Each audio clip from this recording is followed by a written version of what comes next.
Hello दोस्तों, आज की इस वीडियो में आपका स्वागत है। आज मैं आपको अर्धवार्षिक का पेपर बताने वाला हूं, विज्ञान का कक्षा 10वीं का, जो कि होने वाला है। ठीक है, अभी आपका पेपर स्टार्ट होने वाला है। तो देखिए यहाँ पर समय 3 घंटा रहेगा और यहाँ पर 80 मार्क्स का पेपर रहेगा और 20 अंक का प्रैक्टिकल रहता है।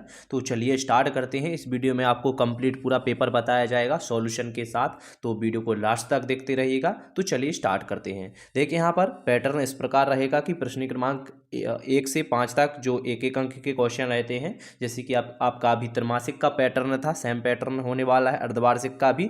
तो चलिए स्टार्ट करते हैं प्रश्न क्रमांक 1 से। और प्रश्न क्रमांक 1 में सही विकल्प पूछे गए हैं। तो सही विकल्प में आप देख सकते हैं कि फर्स्ट क्वेश्चन है कि अलैंगिक जनन मुकुलन द्वारा होता है। तो इसके आप वो आंसर बताए जाएंगे। पहले क्वेश्चन देख लीजिए, इसके बाद में दूसरा देख लीजिए। यहाँ पर निम्न में से कौन सा मानव में मादा जनन तंत्र का भाग नहीं है? तो देखिए 4 ऑप्शन दिए गए हैं, अंडाशय, गर्भाशय, शुक्रवाहिनी और डिंबवाहिनी। और इसके बाद में थर्ड दिया गया है स्वपोषी पोषण के लिए आवश्यक है। तो 4 ऑप्शन दिए गए हैं, देख लीजिएगा आप। इसके बाद फोर्थ है निम्न में से कौन सा लवण क्रिस्टल जल युक्त नहीं है? तो 4 ऑप्शन आपके सामने दिए गए हैं, एक बार जरूर देखें इसे। और 5वां देख लीजिए, इसके बाद में निम्न में से कौन खनिज अम्ल नहीं है? तो 4 ऑप्शन दिए गए हैं, अब इसमें से कौन सा होगा बताइएगा। इसके बाद में देखिए यहाँ पर 6वां दिया हुआ है, पतले तारों में धातुओं के खींचे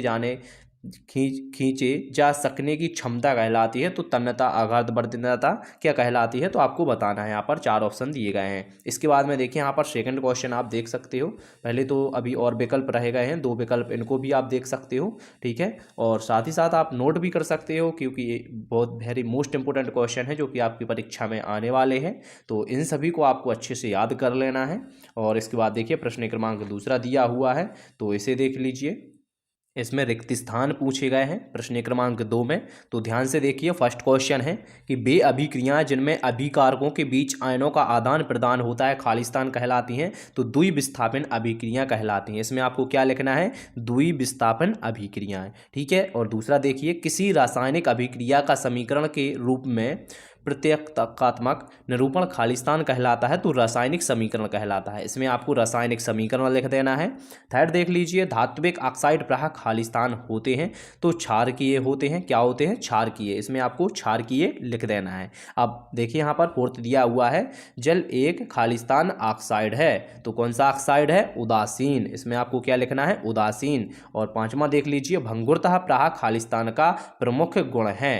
तो अधातुओं का गुण होता है, भंगुरता अधातुओं का गुण होता है। और 6वां देख लीजिए, थर्मामीटर एवं बैरोमीटर में खालिस्तान का प्रयोग किया जाता है। तो इसमें पारा का उपयोग किया जाता है। और साथ में क्या होगा? मनुष्यों में खालिस्तान जनन होता है। तो मनुष्यों में क्या होता है? लैंगिक जनन होता है। और देखिएगा इस यहाँ पर पूरे आंसर लिखे हुए हैं, आप इन सभी को जल्दी से नोट कर लीजिए। जो अभी मैंने बताए हैं ये सभी आंसर यहाँ पर लिखे हुए हैं, तो आप इनको नोट कर सकते हो और अच्छे से आपको एक बार याद कर लेना है सभी को। ठीक है, अब यहाँ पर सही जोड़ी देख लीजिए। तो सही जोड़ी काफ़ी आसान सही जोड़ी है। और इसमें आप देख सकते हो, फर्स्ट दिया हुआ है विद्युत के द्वारा अपघटन। तो इसका क्या होगा? विद्युत अपघटन। ठीक है, इसका यहाँ से आपको मिला देना, विद्युत अपघटन। सोडियम क्या होगा? अधिक क्रियाशील धातु होती है सोडियम का। तो यहाँ पर आप इस प्रकार मिला दीजिए। पादप का लैंगिक भाग क्या होता है? तो पुष्प होता है। क्या होता है? पुष्प होता है। अब यहाँ पर अगला देख लीजिए, अलैंगिक जनन क्या होता है?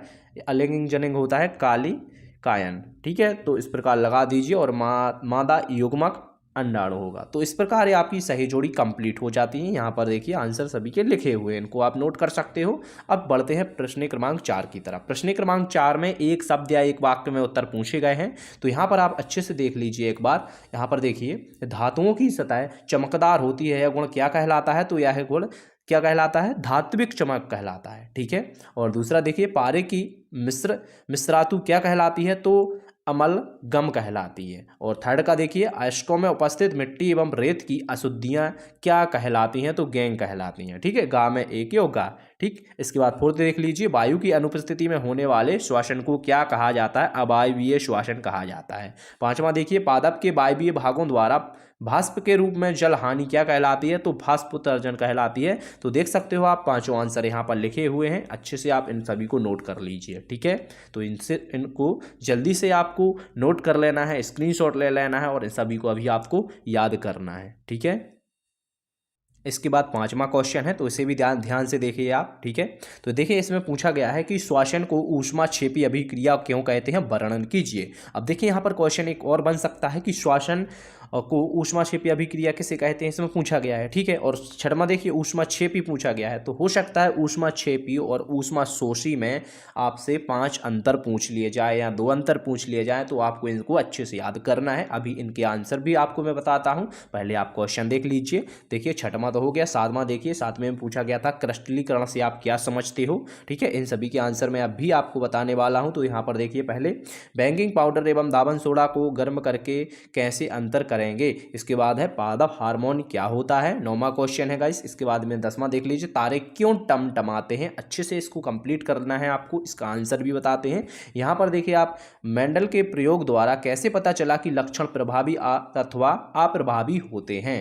ठीक है, इसके बाद देखिए अगला क्वेश्चन 12वां दिया हुआ है, सहसंयोजी आबंध किसे कहते हैं, कार्बनिक यौगिक के मध्य किस प्रकार के आबंध होते हैं। अब अगला क्वेश्चन देखिए 13वां है, संतृप्त एवं असंतृप्त हाइड्रोकार्बन क्या होते हैं, इसे अच्छे से एक्सप्लेन करना होगा। इसके बाद देखिए डॉबे राइनर का तर्क नियम लिखना है आपको, डॉबे राइनर का आपको तर्क नियम का आंसर भी अभी आपको बताते हैं। और 15वां क्वेश्चन देख लीजिए, संयोजकता को परिभाषित कीजिए। तो ये टोटल 15 क्वेश्चन थे, अब आप इन सभी का आंसर भी देख लीजिए। तो सबसे पहले आप नोट कीजिए, ऊष्माक्षेपी एवं ऊष्माशोषी अभिक्रिया का क्या अर्थ है, उदाहरण से समझाइए। प्रश्न क्रमांक 5 और 6 में पूछा गया था ऊष्माक्षेपी और ऊष्माशोषी अभिक्रिया, तो इसे आप अच्छे से नोट कीजिए और आपको अभी इसे याद करना है। यदि आपने अभी तक इसे याद नहीं किया है तो अभी बैठिए कापी पेन उठाकर और इसे एक बार लिख कर देखिए, एक बार बिना देखे लिखिए, तो आपको याद हो जाएगा। ठीक है, अब देखें अगला क्वेश्चन देखिए, श्वसन को ऊष्माक्षेपी अभिक्रिया क्यों कहते हैं, वर्णन कीजिए। तो इसे भी आप अच्छे से याद कर लीजिए। ठीक है,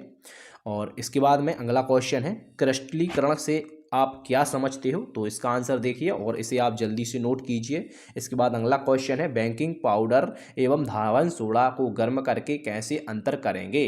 तो इस क्वेश्चन को अब आंसर अच्छे से नोट कीजिए पहले तो आप।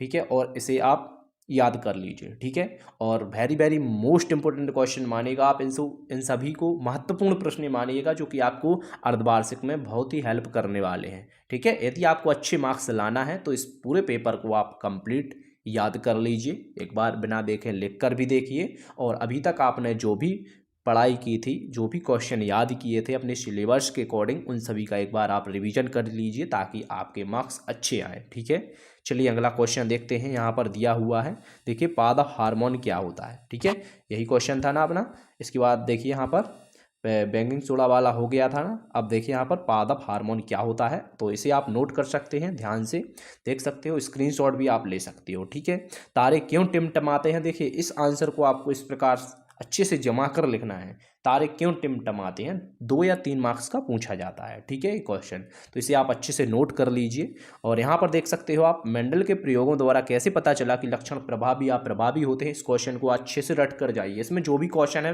वेरी मोस्ट महत्वपूर्ण प्रश्न हैं जो कि आप लोग कमेंट करते हो कि भैया इंपॉर्टेंट क्वेश्चन दीजिए, तो देखिए इसमें आपको वेरी मोस्ट इंपॉर्टेंट क्वेश्चन आपके अर्धवार्षिक के पेपर के अकॉर्डिंग सेट किए गए हैं। ठीक है, तो आप सभी को अच्छे से इनको क्या करना है, लिख कर देखना है, याद करना है, साथ ही साथ लिख कर देखना है ताकि आपका पेपर अच्छा जाए। ठीक है, जैसे कि त्रैमासिक का गया था। इसके बाद देखिए यहाँ पर सहसंयोजी आबंध किसे कहते हैं, कार्बनिक यौगिक के मध्य किस प्रकार के आबंध होते हैं। तो इस प्रकार देखिए आपको हेडिंग इस प्रकार डालना है जैसे कि यहाँ पर लिखी हुई है सहसंयोजन आबंध, फिर यहाँ से आपको लिखना स्टार्ट करना है। तो क्वेश्चन को कुछ इस प्रकार जमाना है कि यदि 5 अंक का क्वेश्चन आए तो आपको पूरे के पूरे 5 अंक दिए जाएँ। ठीक है, तो आपको अच्छे से क्वेश्चन को जमा कर लिखना है। अब चलिए आगे बढ़ते हैं। तो देखिए यहाँ पर संतृप्त असंतृप्त हाइड्रोकार्बन क्या होते हैं, तो इस क्वेश्चन को आप नोट कीजिए और इसी प्रकार आपको अच्छे से जमा कर लिखना है। ठीक है, और आपको अदर सब्जेक्ट की वीडियो चाहिए तो जल्दी से चैनल को सब्सक्राइब कर लीजिए, साथ ही साथ आपको बेल आइकन भी प्रेस कर लेना है ताकि न्यू वीडियो की नोटिफिकेशन आपके पास सबसे पहले पहुंचे। ठीक है, और आपको टेलीग्राम से भी जुड़ जाना है क्योंकि वहाँ पर मैं अपडेट देता रहता हूँ, हो सकता है यहाँ पर मैं PDF भी अपलोड करता रहता हूँ। ठीक है, तो आप टेलीग्राम से भी जुड़ जाइए और चैनल को सब्सक्राइब कर लीजिए क्योंकि अर्धवार्षिक पेपर आपके जल्दी से स्टार्ट होने वाले हैं और आज से आपके लिए वीडियो आना भी स्टार्ट हो चुके हैं। ठीक है, इस वीडियो के बाद तुरंत दूसरा वीडियो भी आने वाला है। ठीक है, तो आप कमेंट जरूर कीजिए कि किस सब्जेक्ट का इसके बाद आपको चाहिए। ठीक है, यहाँ पर देखिए डॉबे राइनर का तर्क नियम। तो देखिए इस प्रकार आपको डॉबे राइनर का तर्क नियम लिखना है। ठीक है, पहले तो आपको इस प्रकार हेडिंग देना है। ठीक है, फिर इसके बाद में लिखना स्टार्ट करना है।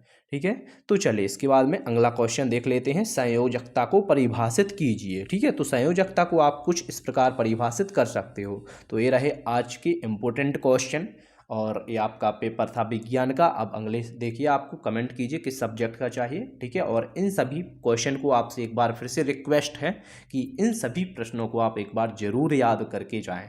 ठीक है, तो आपका पेपर अच्छा जाने वाला है। वीडियो को आप ज़्यादा से ज़्यादा शेयर कर सकते हो। Thank you.